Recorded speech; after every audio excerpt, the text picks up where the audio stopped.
C'était un temps où j'étais dans ma chambre et que j'écoutais des louanges en fait. Et j'écoutais une chanson du pasteur Atoms. Et c'est vrai que depuis que je suis très jeune, c'est une personne qui m'inspire beaucoup dans sa façon de parler à Dieu par ses cantiques. Même quand il prie, des fois on entend prier dans les chansons.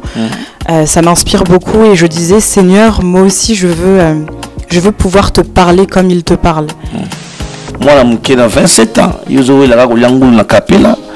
Je kaka kolinga mibali na ba Facebook, ba contact na ba TikTok et tout. Mais voilà.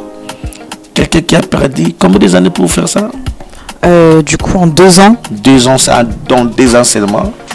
Il y a souvent des personnes qui sont tristes, qui sont dans des problèmes, qui sont dans des mauvaises situations. Mais j'aimerais dire à quelqu'un que il faut toujours avoir cette intention-là d'aller mieux. Même si je reconnais que c'est pas facile.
Organise la conférence des couples ce 30 juin 2024 à l'esplanade du Musée national du Congo à 15 h sous le thème le pardon dans le couple.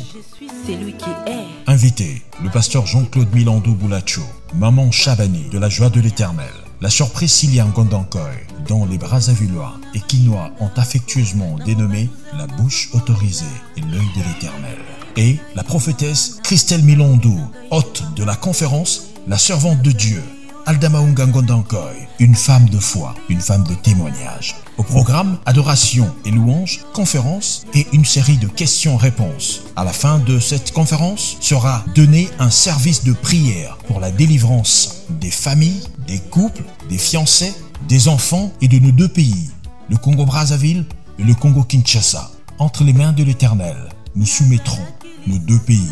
Soyez les bienvenus.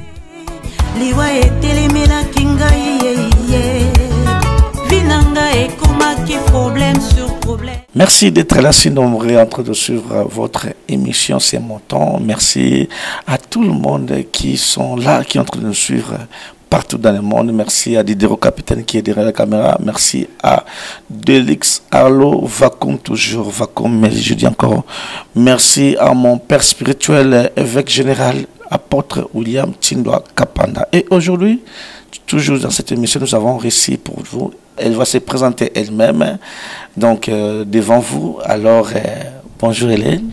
Bonjour. Présentez-vous devant les téléspectateurs, dites-le un peu bonjour, tout ça. Bonjour à tous, je suis Hélène Christelle Kimbata. Je viens de Paris, de l'église Amour et Vérité, à Montreuil. Et je suis venue ici à Kinshasa pour quelques jours et pour présenter mon ouvrage. Ok. Merci, vous avez trouvé là, c'est Hélène Christelle Kimbata. Donc, aïe les locaux présenter ouvrage naïe, salaki onzamba inspira qui est. Donc, pour comprendre trop de le poteau, mais moi je suis là pour vous expliquer un peu malembe. Donc, c'est un peu ça. Donc, aïe qu'on présenter ouvrage naïe intitulé Medset Divine. Donc il y a moko a ko expliquer biso ouvrage na ye na ndenge moko est bien na lumi malgré zo ba mbangu mais to ke ni kaka malembe. Alors Christelle, vous êtes je vais cette livre intitulé Made Set Divine. Vous êtes chrétien? Oui, je suis chrétienne depuis 2014. J'ai donné ma vie au Seigneur officiellement par les eaux du baptême. Ok, 2013, c'est 2013 hein? 2014. 2014, ok. La famille, vous êtes famille chrétienne? Oui, mes deux parents sont chrétiens, notre famille est chrétienne.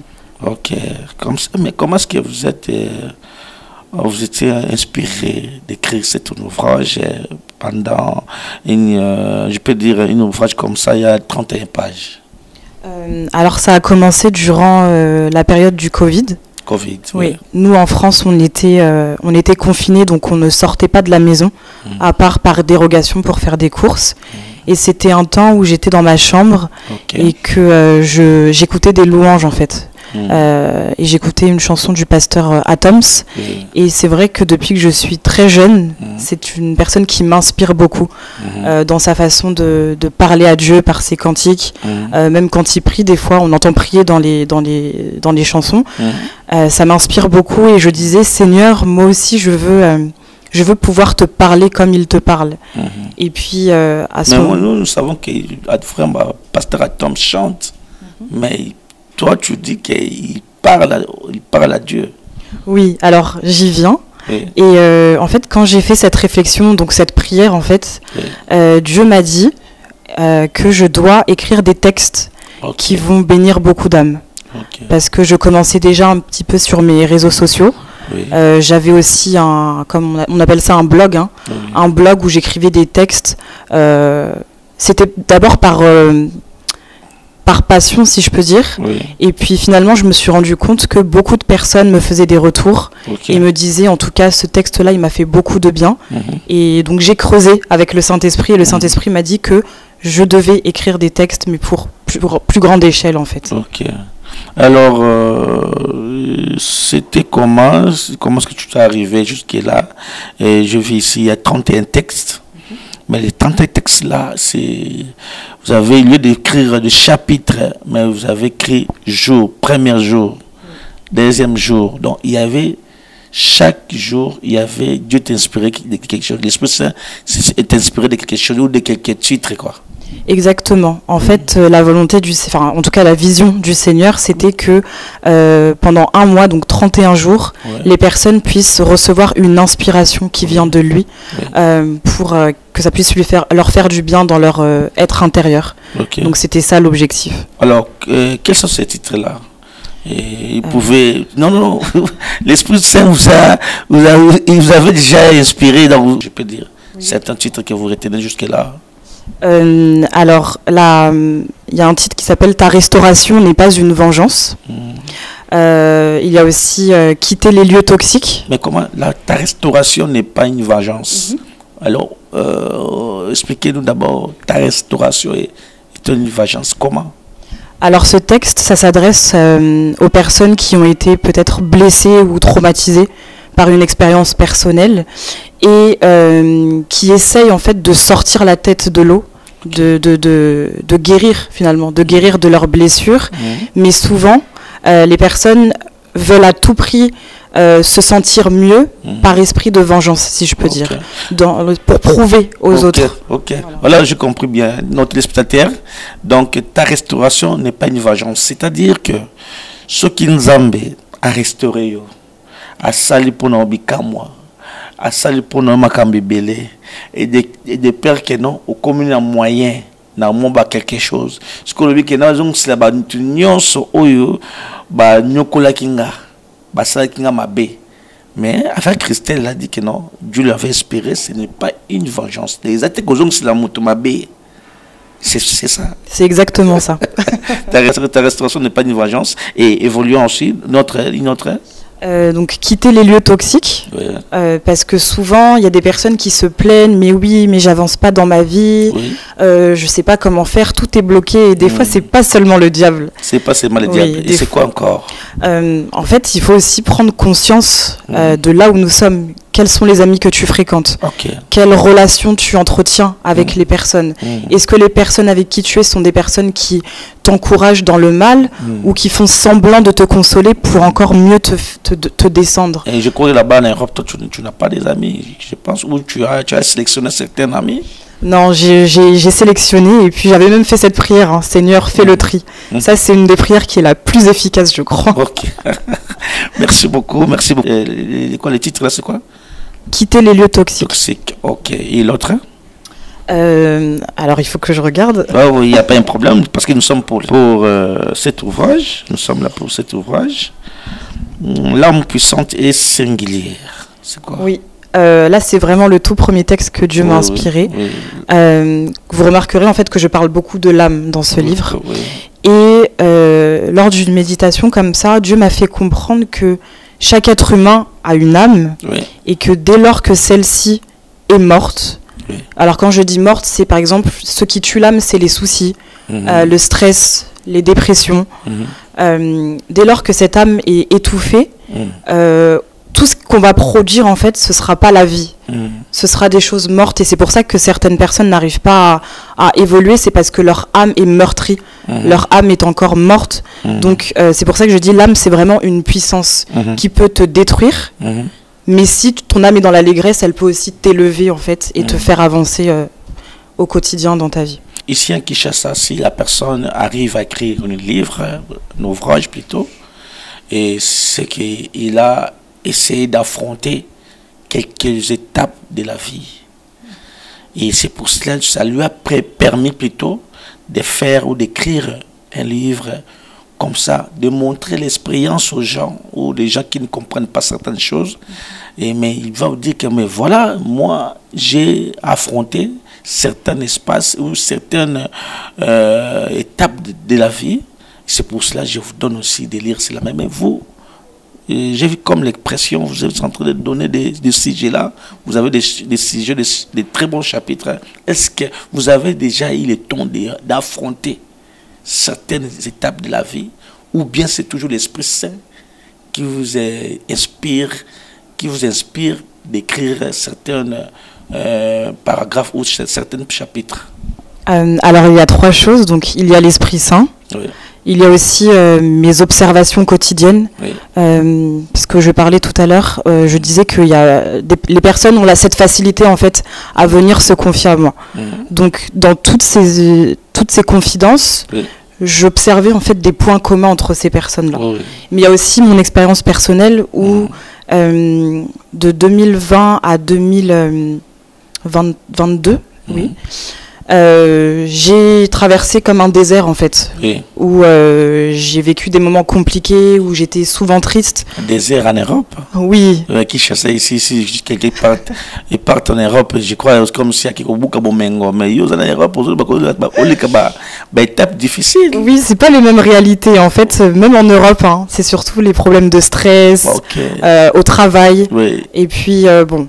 Qu'on se le dise, hein, ma couleur de peau aussi, voilà, c'est aussi un sujet.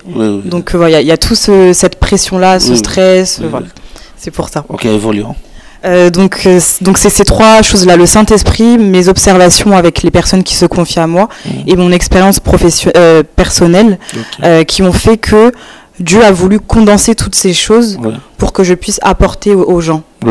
Donc c'est pour ça que ce livre, j'ai eu la vision de ce livre-là. Ok. Alors, je suis en train de voir aussi le 14e jour, accueillir l'échec. Accueillir l'échec. 14e jour. Explique-nous d'abord, accueillir l'échec. Alors, accueillir l'échec, pour moi, c'est un de mes textes préférés, je pense. Hein. Ok.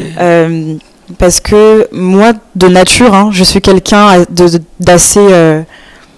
Je n'aimais pas échouer en fait.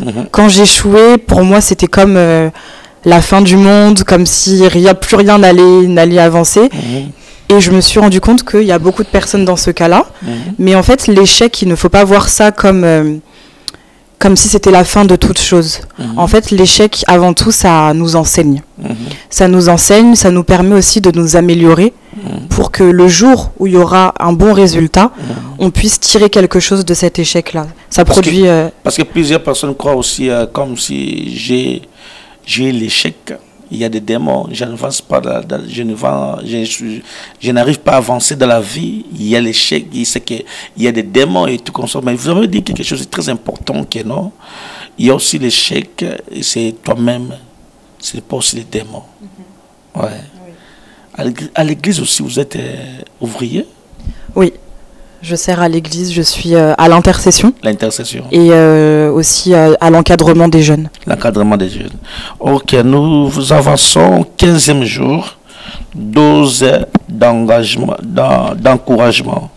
Oui, alors lorsque j'écrivais cet ouvrage, donc tout à l'heure je disais que Dieu m'a donné en fait ce don-là pour savoir encourager les gens. Okay. Et je me disais que je ne pouvais pas faire cet ouvrage sans laisser au moins 3 textes d'encouragement. Donc c'est pour ça que vous verrez, oui, il y a 3 textes qui s'appellent doses d'encouragement.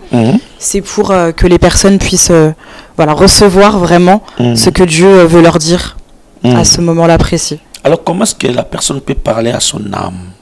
Vous avez dit, je suis en train de voir ici, c'est 18e jour. Oui. Parler à son âme. Comment est-ce que tu peux montrer à quelqu'un ou la personne comment il ne sait pas comment est-ce qu'il peut parler à son âme? Vous pouvez lui montrer comment est-ce que tu peux parler à son âme ou c'est Dieu lui-même qui doit vous inspirer pour parler à son âme? Alors, moi j'aime beaucoup prendre l'exemple de David dans la Bible. David, c'est quelqu'un qui parlait toujours à Dieu. Oui. Qu'il soit dans la joie, dans la détresse, il parlait toujours à Dieu. Et il y a ce passage qui dit, où il est écrit « Ô mon âme, pourquoi t'as battu ?» Et puis là, en fait, il parlait à son âme tout simplement comme ça. Des fois, on croit qu'il faut faire des grandes prières. Alors oui, c'est pas mauvais. Tu peux t'agenouiller, tu peux te mettre par terre pour parler à ton âme. Mais des fois, en fait, c'est dans le calme. Par exemple, tu vas dans ta chambre, tu t'assois, et tu dis à ton âme, la tristesse doit me quitter. Mon âme, arrête de t'abattre. En fait, c'est des paroles en fait qui... Lorsqu'on délivre une parole, il y a beaucoup d'impact. Je sais que beaucoup de personnes négligent la puissance de la parole, mais en fait, le simple fait de parler même calmement, ça reste la parole. Et ça reste de l'impact. Et dès lors que la personne a conscience que sa parole a un impact, et qu'elle parle tout simplement comme je vous parle ici, à son âme, il y aura déjà une différence. Mais il faut d'abord avoir cette conscience-là que ma parole est créatrice. Ok, ma parole est créative. Alors, je suis en train de voir ici, vous avez écrit, les livres a été écrit avec... Bon, il y a des principaux, mais il y a combien de principaux dans votre livre? Il y a des principaux. Pourquoi vous avez mis des principaux dans cet livre? Vous voulez dire au début quand je... Oui, au début j'ai vu ici il y a des principaux sujets. Il y a des principaux sujets. Parce qu'aujourd'hui on est en 2024 et en fait à mon jeune âge j'ai remarqué que les sujets que j'évoque dans ce livre, c'est ceux auxquels cette génération est vraiment touchée. Moi, qui utilise les réseaux sociaux souvent, surtout sur Instagram, je vois beaucoup de personnes qui s'intitulent coach de vie, coach en développement personnel. Et quand on creuse bien les sujets qu'ils traitent, c'est des sujets où il y a la solution dans la Bible. Donc voilà pourquoi principaux. C'est parce que ce sont des sujets actuels où actuellement il y a beaucoup de jeunes, même des adultes, qui traversent des dépressions, ces choses-là. Alors, ici, nous évoluons toujours. Vous avez écrit encore 19e jour, une réalité sur les blessures. Oui. En fait, les blessures, les gens doivent prendre conscience que ce sont des forteresses, au fait. Je pense que tout le monde a déjà été blessé dans la vie, à certains niveaux. Il y en a, c'est plus que d'autres. Et il faut avoir conscience que lorsqu'on est blessé, c'est une porte d'entrée pour l'ennemi. Une porte d'entrée où l'ennemi va grignoter, creuser, pour nous faire encore descendre dans ce mal-être. Et pourquoi je dis que ce sont des forteresses? C'est parce que si on ne prend pas le temps de les traiter, de les guérir, ça reste en nous. Et c'est ce qui crée aussi des comportements où, par exemple, vous allez voir, vous êtes avec une personne, elle est un peu lunatique, où elle peut être bien avec vous et puis d'un coup, elle se renferme. Et en fait, c'est ça, ce sont des forteresses qui restent dans l'intérieur d'une personne et qui l'empêchent d'être sociable avec les gens. Et même, j'irai plus loin, ces blessures vous empêchent aussi de grandir avec Dieu, d'accéder en fait à votre destinée, à votre appel, parce que vous êtes toujours coincé dans cette chose-là, dans ces blessures. Vous n'arrivez pas à voir plus loin que vos blessures. Donc voilà un peu. Ok, nous avançons encore. Nous allons vers 22e jour. Veillez à ne pas tomber dans l'isolement. Veillez à ne pas tomber dans l'isolement. Oui. Alors c'est vrai que souvent on va avoir des personnes qui sont entourées mais qui se sentent seules. Et en fait là quand je parle de veiller à ne pas tomber dans l'isolement, c'est que parfois on se dit oui, pour aller mieux il faut que je me mette un petit peu à l'écart. C'est pas une fausseté, c'est vrai. Mais il faut faire attention à ne pas tomber dans l'extrême. Trop d'isolement, ça produit aussi beaucoup de pensées. Et beaucoup de pensées, et le diable agit dans les pensées. Hein. Et souvent, quand on est trop seul, on pense beaucoup. Et c'est là que le diable n'agit pas dans les pensées, c'est seulement le diable. Dieu aussi. Dieu aussi. Mais il faut savoir, en fait, avoir un équilibre. C'est ça. Parce que même dans la parole, il est écrit qu'il est bon pour des frères de demeurer ensemble. Ok, là, je suis en train de voir aussi, vous avez parlé de l'équilibre ici, hein, je pense. Oui. On en reviendra d'abord. Donc, il n'est pas bon pour l'homme de... donc, il faut vraiment équilibrer son isolement. C'est vrai qu'il y a des temps où il faut se retirer pour aller dans la présence de Dieu.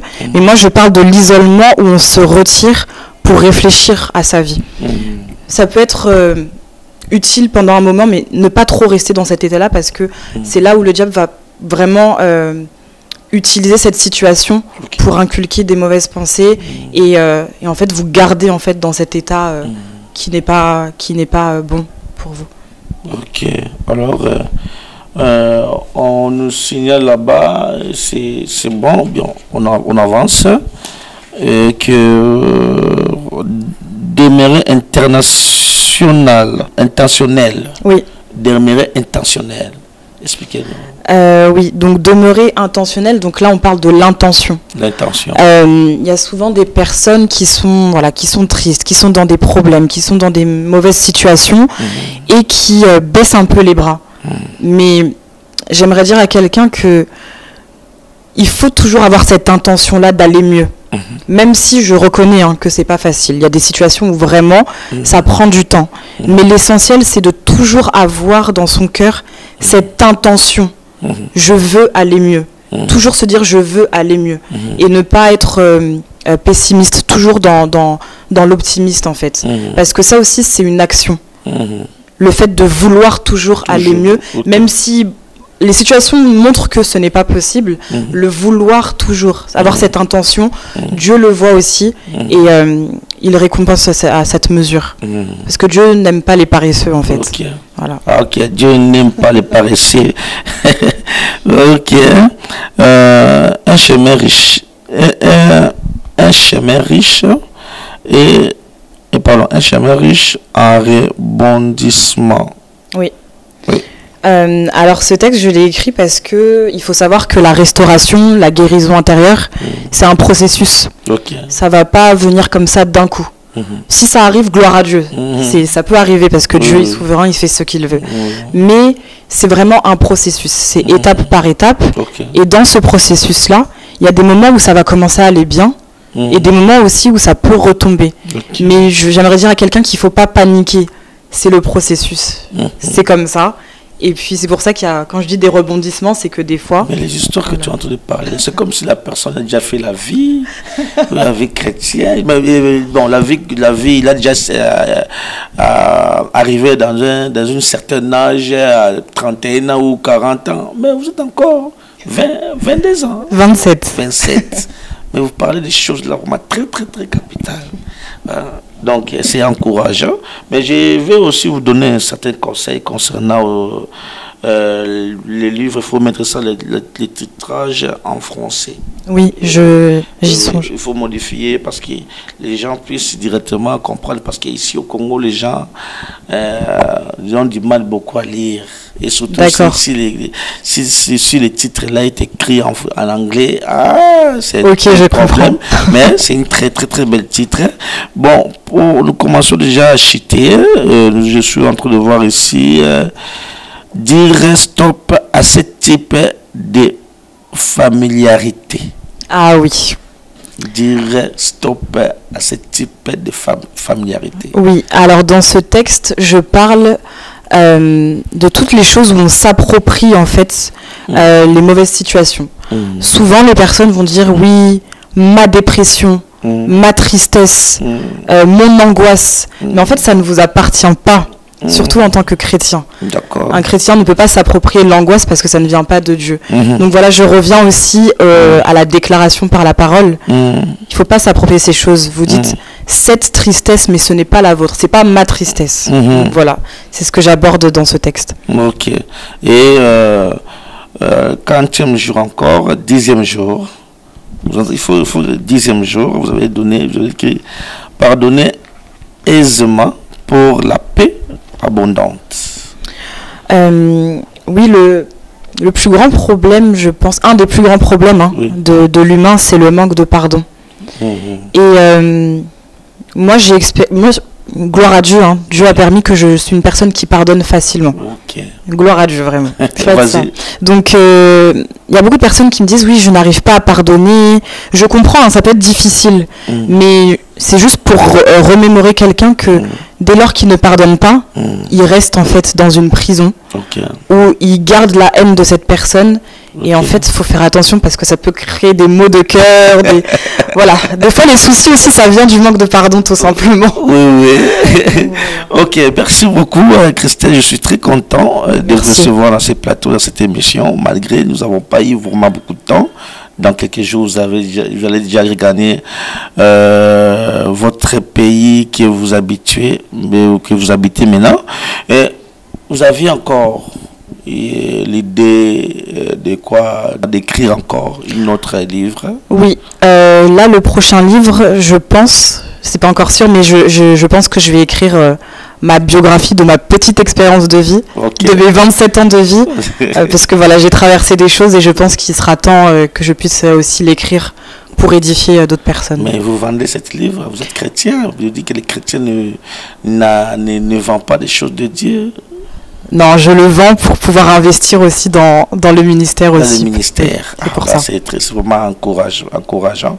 Et maintenant, qu'est-ce qui est resté à faire après les livres? Quelles sont les idées que vous avez encore à faire dans la vie, ou quelqu'un il est en train de vous encourager de votre famille? Vous avez quelle encore idée à investir dans le Seigneur? Bon, est-ce que je peux garder pour l'instant?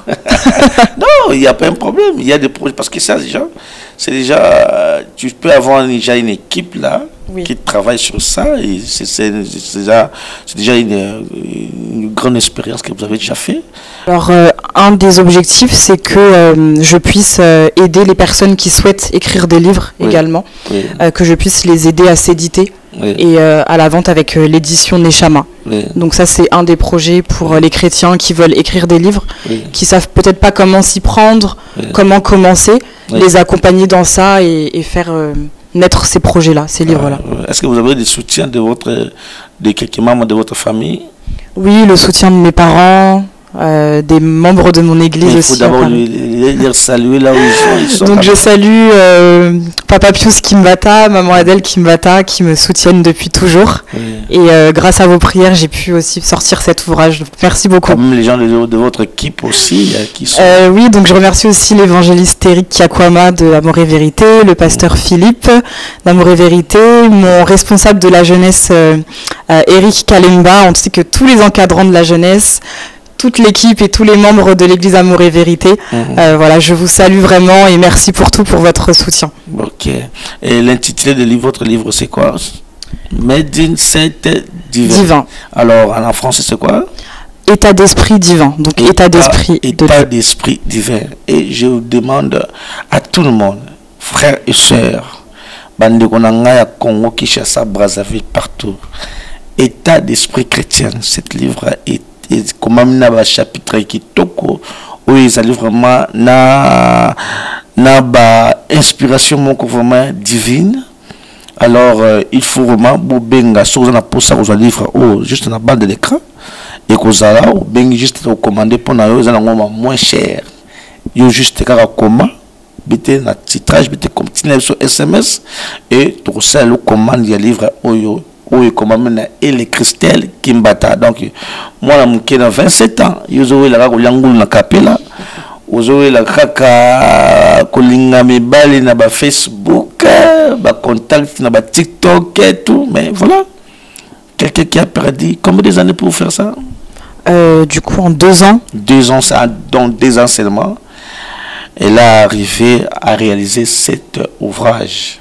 Et binu na banda ko bana basi bo tchana batala ba make-up te tant que vous perdre ka année ozo perdre batana yo ya vie oko pour quérir na makamoko ya vous avez nécessité ou réaliser on peut na musa batu pe pesio pas auquel du pas mon balité auquel du pas mon maté pendant yo moko. Voilà quelqu'un qui a essayé d'écrire cet ouvrage. Aujourd'hui il peut gagner même le paix qu'il a, mais cet ouvrage il a été inspiré par Dieu le Père. Vraiment, merci Christelle de vous avoir recevoir dans ce plateau. Je suis en train de voir ici l'auteur à cet âge, à cet âge de 21 ans. Quand j'ai commencé à écrire, oui. Oui, 21 ans. Oui. 21 des textes, hein, pas ce livre. Oui, de 21 ans. Ok, là je vois. Merci beaucoup. Merci beaucoup de nous recevoir dans cette émission. Très bel ouvrage. Vraiment, nous allons vous demander encore, lorsque vous allez rentrer en France, il faudra écrire ça en français pour que les gens puissent bien comprendre. Bien sûr, vous êtes vraiment un esprit anglophone. Et vraiment, ça nous inspire vraiment très bien. Alors, vous pouvez maintenant dire aux gens, conseils à jeunes filles, jeunes garçons, qui ont aussi des potentialités, qui ont aussi des grâces, les dons. Qu'est-ce que vous pouvez dire à ce gens-là qui est en train de gaspiller leurs dons à ne faire n'importe quoi, mais vous, Dieu a fait que vous puissiez réaliser quelque chose dans 2 ans? Le conseil que j'ai à vous donner, c'est que quand Dieu met des dons, il ne les retire pas. Okay. Mais il faut pas les laisser comme ça. Vous avez beaucoup de potentialité, vous avez beaucoup de talent dans différents domaines. Okay. Déjà, premièrement, ne vous comparez pas, parce que ce que la personne, par exemple, moi j'ai écrit un livre, peut-être que vous, ça va être un commerce avec les dons que Dieu vous a donnés. Deuxième conseil, n'ayez pas peur. Ne voyez pas la peur comme un obstacle, mais comme un enseignement, finalement, parce que quand vous allez surmonter cette peur, vous allez voir que ça va vous booster à faire encore plus et mieux. Donc, moi, je vous encourage, le monde a vraiment besoin de vous, de vos talents. Donc, voilà. Alors, tu peux peut-être... Oui. Écoutez, soyez encouragés, vous êtes jeunes, mais vous êtes vaillants. Donc, voilà. Merci, là, c'était votre émission C'est mon temps. Et comme je vous avais dit au début, nous avons reçu notre sœur Christelle Kapata. Donc, il est une sœur qui évolue vraiment au niveau de l'Europe. Mais aujourd'hui, il avait songé bon de regagner Kinshasa. Et il nous a montré plutôt son ouvrage qu'il avait écrit à l'âge de 27 ans qu'il avait réalisé cet ouvrage. Moi, je vous conseille, mes sœurs, mes frères, au bini bozan badon, bozoa tanabino, une expérience on zamba pesibino. Alors, beaucoup de livres, soit dans un livre raté, ils ont des expériences belées, ils ont un don d'intercession, ou bien, pardon, prophétie, miracle, tout, rêve, le cap, même dans le commerce, et l'eau que ça a fandara zelata nzambe supporté comme Christelle vient de parler là, supporté par épreuve ils a souka monde et a vu na yote mais m sous nzambe singio o le karanzela on a pour na kubisayo de fait que tant on reçoit ma cambo au début déjà que non commence que qu'on encourager pour baninga ou l'accepter baninga msunzela msusu et de deux il faut que ba susu ko support ya ko tant et pardon tant nzama ko restaurer yo yeba pe ko sunga bato et non on ça ba en c'est ça qui est comme na kata ouvrage awa ezati que nzama pambolinga pesinga yi mamusolo amati singai na zui prime na zui nini ya benga ngoni aujourd'hui grade na musala ba matissio grade bon ba on se matika na sewana non nous ko la bango na musala non ce n'est pas ça il faut aider aussi les autres il faut communiquer ko sunga pe baninga pour ba évoluer. Merci Christelle est là. Merci beaucoup. Merci Christelle, merci à tout le monde qui est le temps de nous suivre, merci à mon père spirituel, merci à Vakoum Delixarlo, merci aussi à ma maman et je vous dis au revoir. Si vous avez quelques gens, vous pouvez faire même des dédicaces. Oui, merci Jérémy Garciane de Paris pour le mentorat. Et merci encore une fois à Patricia qui a relis mon livre, qui a fait la relecture de mon livre avec son mari. Merci au club 100% Business avec qui on évolue justement dans nos projets. Donc merci à tous. Ok. Contre moi, je vous dis au revoir. On se retrouve à la semaine prochaine. Bye bye. Thank you.